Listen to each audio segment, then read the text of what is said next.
From tubig ulan to filtered water real quick, talagang mabibilib kayo sa isang tangke ng tubig na detiklop. Madali nang iset up kung may bigla ang pag-ulan. Meron pang built-in filter. Tara, let's change the game! Kada taon, pumapatak mula mahigit 900 hanggang 4,000 millimeters ang average rainfall sa bansa, ayon sa Department of Science and Technology.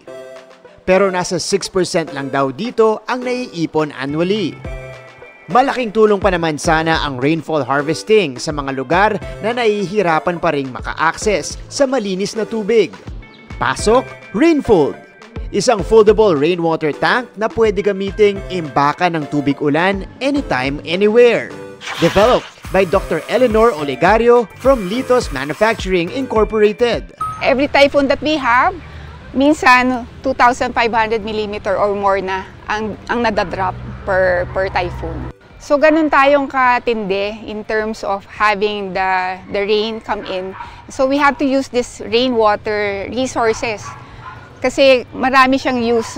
Kaya ang rainfall harvesting upgraded sa Rainfold na as easy as 1, 2, 3 ang proseso. 1. Collect. 2. Store.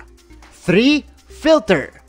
You heard that right, dahil ang Rainfold hindi lang basta imbakan ng tubig ulan. Meron din itong patented filter system. So I made an innovation using the minerals that I have with clay nanotechnology. Nilagyan ko ng filter around yung foldable tank to make it usable for rainwater. And then we're gonna do the version 3.0, which is additional 4th stage filter. Hopefully, if it has a positive output, it can be considered potable. Ang rainfall capacity ng Rainfold kayang mag-imbak ng halos 1,000 liters. Na may filter cartridge din na kayang sumala ng iba't ibang klase ng dumi.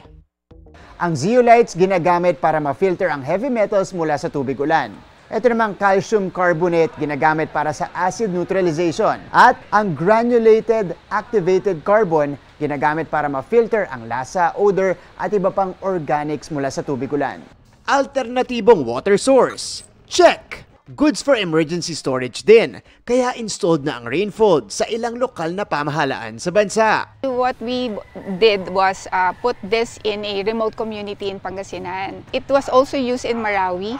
There are about 50 units that was installed there. Di na kailangang lumayo dahil may Rainfold din sa isang non-government organization sa Quezon City. Mga kapuso, umuulan, so ibig sabihin in action ngayon itong ating innovation o invention. So mula dun sa mga alulod natin, diretso dito sa pipe, dadalo yung tubig dito sa pipe, diretso sa Rainfold. At pagdating niya dun, diretso na sa filtration system. There you have it mga kapuso, a game-changing and important innovation na makakatulong sa water scarcity sa bansa.